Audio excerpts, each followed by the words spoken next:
स्वागत है सभी मित्रों का पतंजलि योग सूत्र पार्ट 1। और इसके तीसरे चैप्टर में हम आज तीसरे दिन में हैं। सभी का स्वागत है। तो भगवान कहते हैं कि ऐसा तुम्हारी मदद के लिए कहा गया है, ताकि तुम पाप में इतने आविष्ट न हो जाओ जैसे कि ईसाई धर्म हो गया है। अपराध इतना बोझिल हो गया है कि गंगा में स्नान करना तक मदद करेगा। तुम्हें इतना डरने की जरूरत नहीं है। लेकिन हमने इसके कैसे अर्थ लगाए हैं। हम कहते हैं तो फिर पाप करते जाना ठीक ही है। और कुछ समय बाद जब तुम अनुभव करते हो कि अब तुमने बहुत पाप कर लिए हैं, तो तुम गंगा को एक अवसर देते हो कि वह तुम्हें शुद्ध कर दे। तो तुम वापस आ जाते हो और फिर पाप करते हो। विकृति का केंद्र यह कार्य कर रहा है। यह मन की तीसरी वृत्ति है, कल्पना। मन के पास कल्पना करने की क्षमता है। यह अच्छा है, यह सुंदर है। और वह जो सुंदर है कल्पना शक्ति के द्वारा उतरा है। चित्रकारी, कला, नृत्य, संगीत, जो भी सुंदर है वह कल्पना द्वारा जन्मी है। लेकिन जो असुंदर है वह भी कल्पना द्वारा आई है। हिटलर, माओ, मुसोलिनी, वे सब कल्पना शक्ति द्वारा बने हैं। हिटलर ने सुपरमैन की, अति मानवों वाली दुनिया की कल्पना की। उसने फ्रेडरिक नित्शे को माना, जिसने कहा था कि उन सबको समाप्त कर दो जो कमजोर हैं। उन सबको नष्ट कर दो जो श्रेष्ठ नहीं है। पृथ्वी पर केवल महामानवों को बचा रहने दो। तो हिटलर ने विनाश किया। लेकिन यह मात्र कल्पना है, केवल एक आदर्शवादी कल्पना। यह मानना कि केवल कमजोर का विनाश करके, असुंदर को नष्ट करने भर से, शारीरिक रूप से अपंग का विनाश करने भर से तुम सुंदर संसार पा जाओगे। लेकिन सबसे कुरूप चीज जो इस संसार में संभव होती है वह विनाश ही तो है। यही विनाश। तो हिटलर कल्पना शक्ति द्वारा कार्य कर रहा था। उसके पास कल्पना थी, एक यूटोपियन कल्पना, अव्यवहारिक। वह अत्यधिक कल्पनाशील व्यक्ति था। कल्पना शक्ति संपन्न व्यक्तियों में से एक था हिटलर।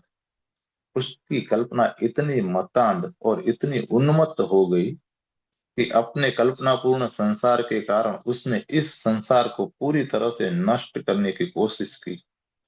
उसकी कल्पना विक्षिप्त हो गई थी। कल्पना शक्ति तुम्हें काव्य और चित्रांकन और कला दे सकती है, और कल्पना शक्ति तुम्हें पागलपन भी दे सकती है। यह निर्भर करता है कि तुम कैसे इसका प्रयोग करते हो। सारे महान वैज्ञानिक अन्वेषण कल्पना शक्ति द्वारा पैदा हुए हैं। उन व्यक्तियों के द्वारा जन्मे हैं जो कल्पना कर सकते थे, जो असंभव की कल्पना कर सकते थे। अभी हम हवा में उड़ सकते हैं। अब हम चांद पर जा सकते हैं। ये बहुत गहरी कल्पनाएं रही हैं। सदियों से, हजारों सदियों से आदमी कल्पना कर रहा है कि कैसे उड़े, कैसे चांद पर जाए। हर बच्चे की अभिलाषा होती है कि चांद पर जाए, चांद को पकड़ ले। तो हम उस तक पहुंच गए। कल्पना द्वारा सृजन होता है, लेकिन कल्पना द्वारा विनाश भी आता है। पतंजलि कहते हैं कि कल्पना शक्ति मन की तीसरी वृत्ति है। तुम इसका उपयोग गलत ढंग से कर सकते हो और तब यह तुम्हें नष्ट कर देगा, या तुम इसका उपयोग सही ढंग से कर सकते हो। इसलिए कल्पना शक्ति आधारित ध्यान की विधियां हैं। वे कल्पना से आरंभ होती हैं, लेकिन धीरे धीरे कल्पना सूक्ष्म और सूक्ष्म और सूक्ष्मतर होती जाती है। इसके बाद अंत में कल्पना मिट जाती है और तुम सत्य के आमने सामने होते हो।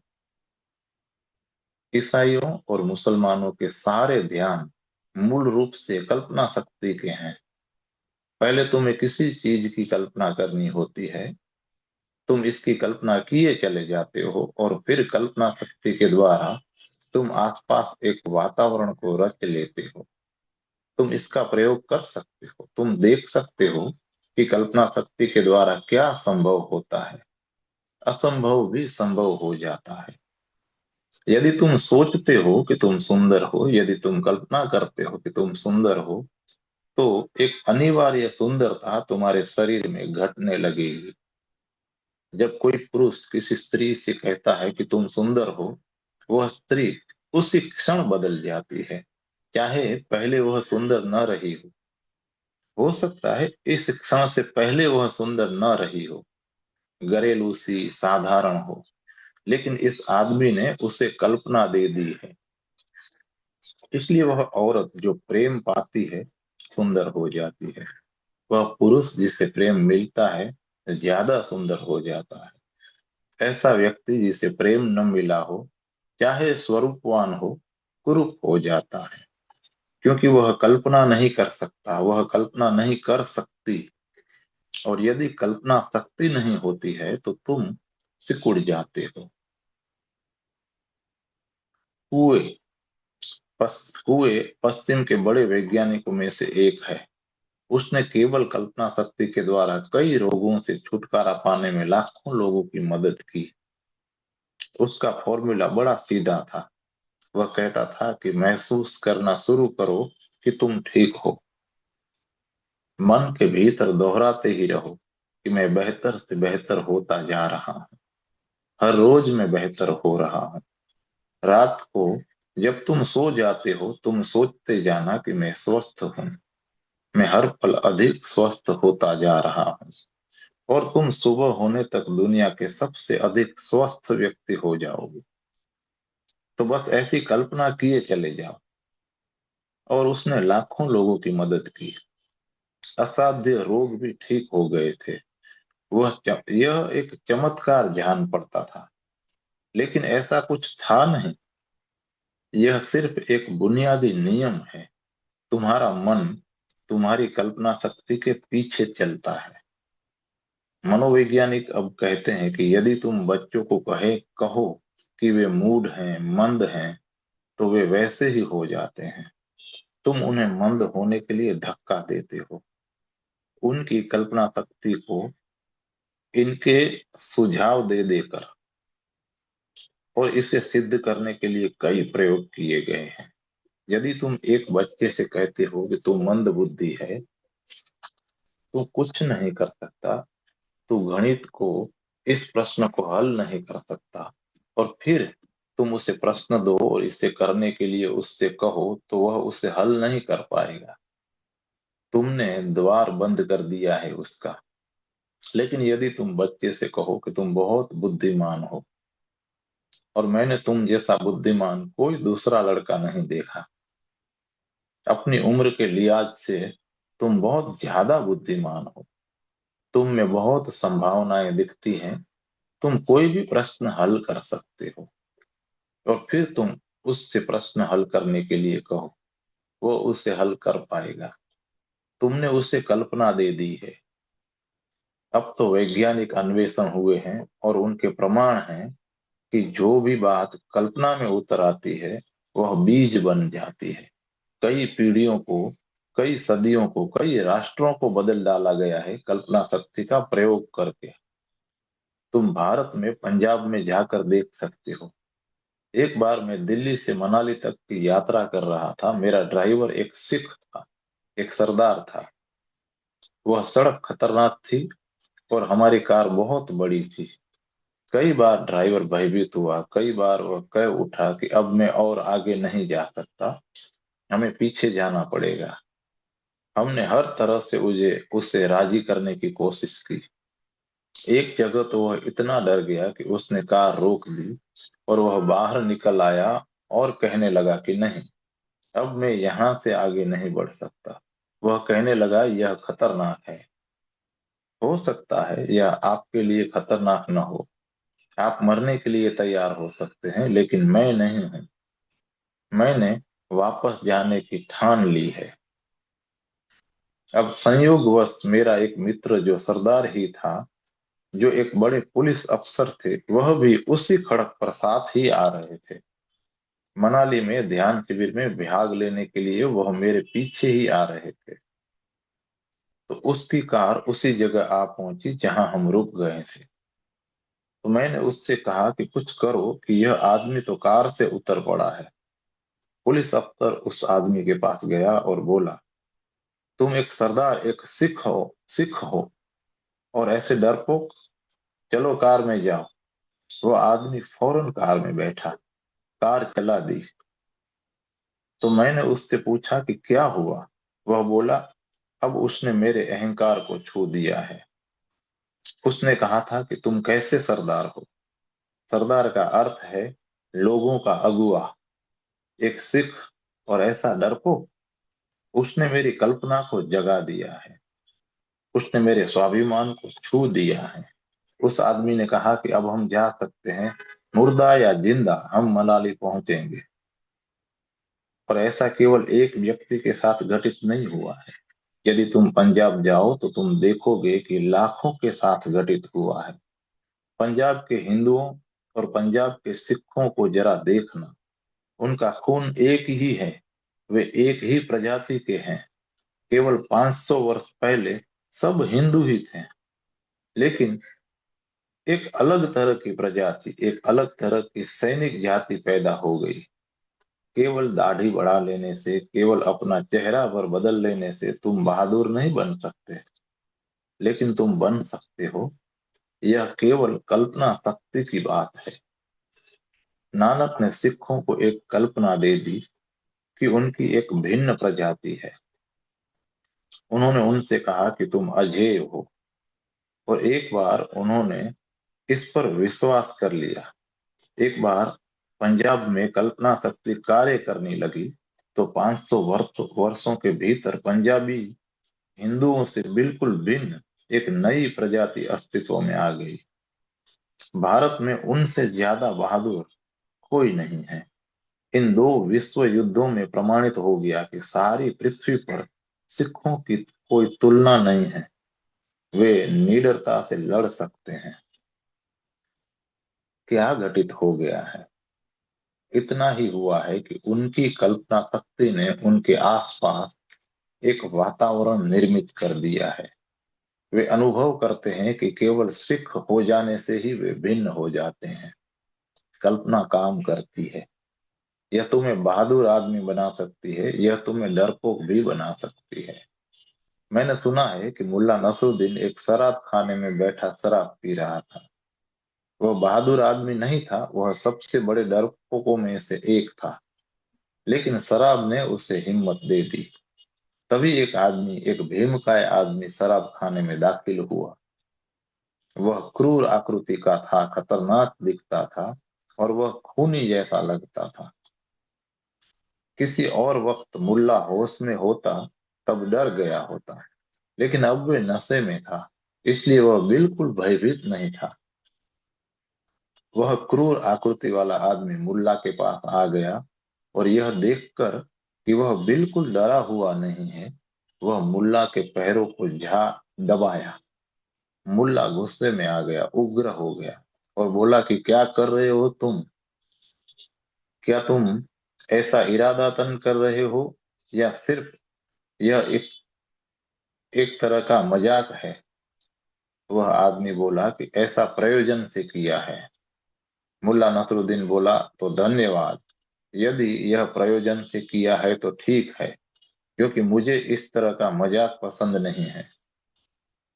पतंजलि कहते हैं कि कल्पना तीसरी मानसिक शक्ति है।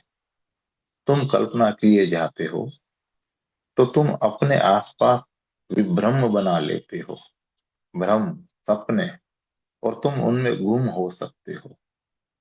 एलएसडी और दूसरे नशे इस केंद्र पर कार्य करने में मदद करते हैं। इस प्रकार जितनी आंतरिक क्षमताएं तुम्हारे भीतर होती हैं, तुम्हारा एलएसडी ट्रिप उन्हें बढ़ा देने में मदद करेगा। एलएसडी के विषय में कुछ भी निश्चित नहीं है। यदि तुम्हारी सुखद कल्पनाएं हैं तो नशे की यात्रा एक प्रसन्नता वाली होगी, एक ऊंची उड़ान। यदि तुम्हारी कल्पनाएं दुखद होती हैं, भयानक स्वप्न जैसी कल्पनाएं, तो वह यात्रा बुरी होने वाली है। इसलिए बहुत से लोग एलएसडी के बारे में परस्पर विरोधी विवरण देते हैं। हक्सले का कहना है कि यह स्वर्ग के द्वार की चाबी बन सकती है, और रेनर कहता है कि यह चरम नरक है। यह तुम पर निर्भर करता है। एलएसडी कुछ नहीं कर सकती। यह एकदम तुम्हारी कल्पना शक्ति के केंद्र में कूद जाती है और वहां रासायनिक तौर पर कार्य करना शुरू कर देती है। यदि तुम्हारी कल्पना भयावह स्वप्न की है, तुम उसी को विकसित कर लोगे। तुम नरक से गुजरोगे। और यदि तुम सुंदर सपनों के प्रति आसक्त हो, तो तुम स्वर्ग में पहुंच सकते हो। यह कल्पना ना तो नरक या स्वर्ग जैसा कार्य कर सकती है। यह कल्पना या तो नर्क या स्वर्ग जैसा कार्य कर सकती है। तुम पूरी तरह से पागल हो जाने में इसका प्रयोग कर सकते हो। पागल खाने में जो पागल आदमी हैं, उनके साथ क्या हुआ है? उन्होंने अपनी कल्पना शक्ति का प्रयोग किया है, लेकिन उन्होंने इसका प्रयोग इस ढंग से किया है कि वे इसी से ग्रसित हो गए हैं। एक पागल आदमी अकेला बैठा हो सकता है, और हो सकता है कि किसी से जोर जोर से बातें भी कर रहा हो। वह केवल बातें ही नहीं करता, वह जवाब भी देता है। वही प्रश्न करता है और वही उत्तर देता है। वह दूसरे की ओर से भी बोलता है, जो मौजूद नहीं है। तुम सोचोगे कि वह पागल है, पर वह वास्तविक व्यक्ति से बातें कर रहा है। उसकी कल्पना में वह व्यक्ति वास्तविक है, और वह फैसला नहीं कर सकता कि क्या काल्पनिक है और क्या वास्तविक है। बच्चे भी फैसला नहीं कर सकते। कई बार होता है कि एक बच्चा सपने में खिलौना खो दे, और फिर वह सुबह रोएगा कि मेरा खिलौना कहाँ है।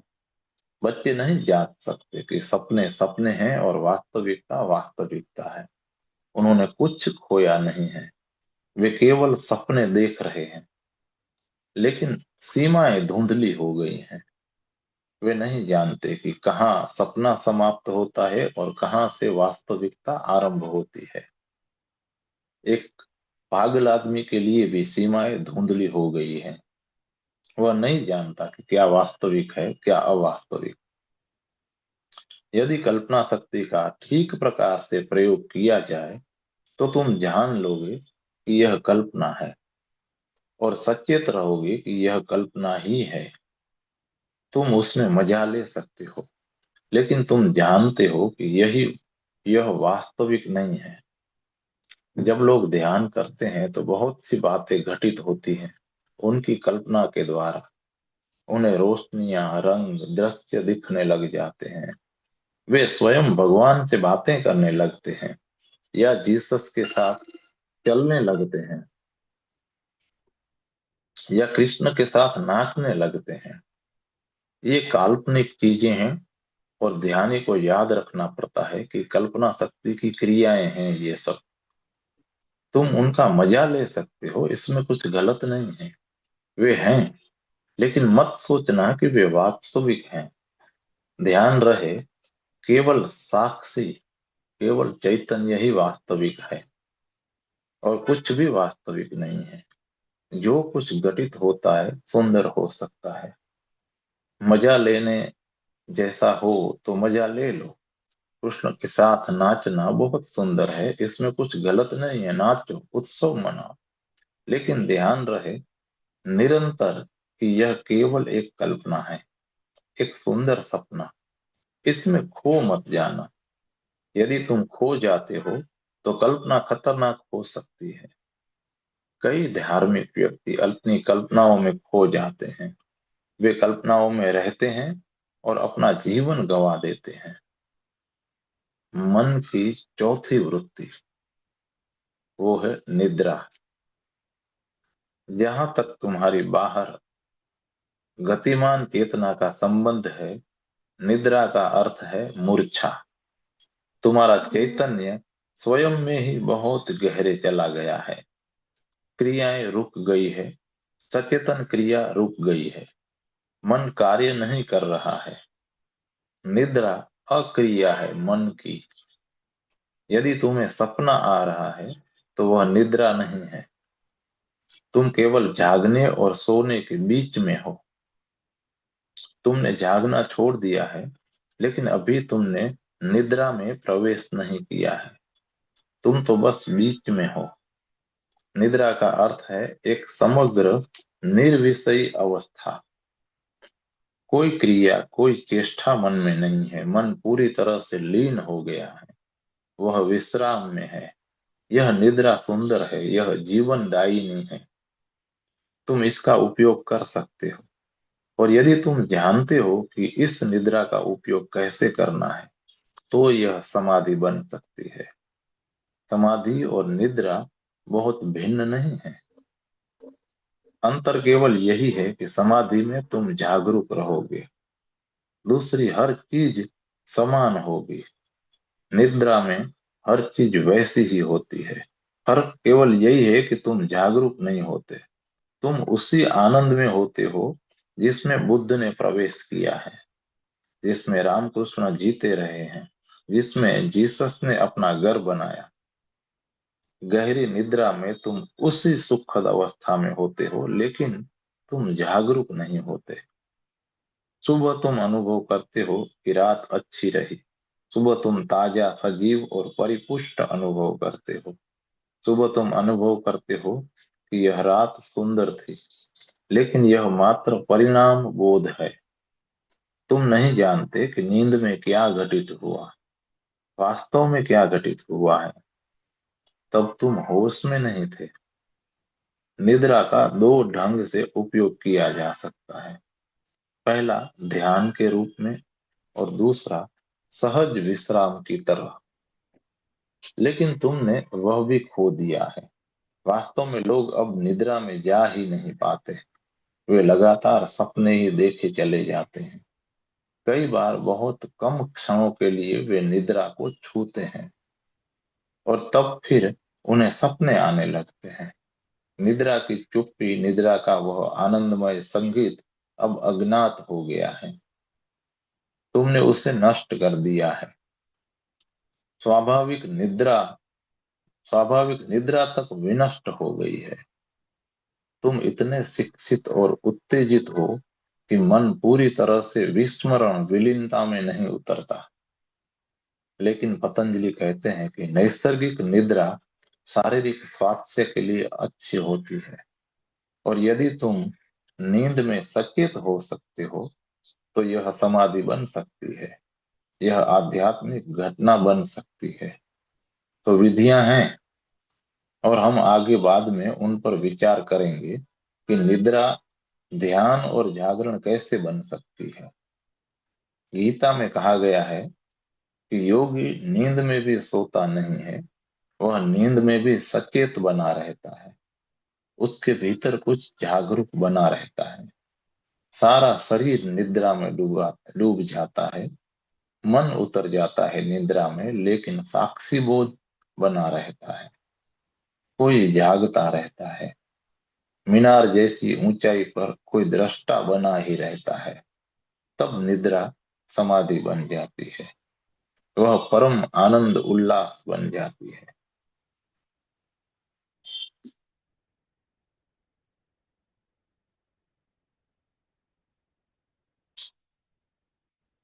धन्यवाद मित्रों। कल अंतिम वृत्ति है, वो है स्मृति।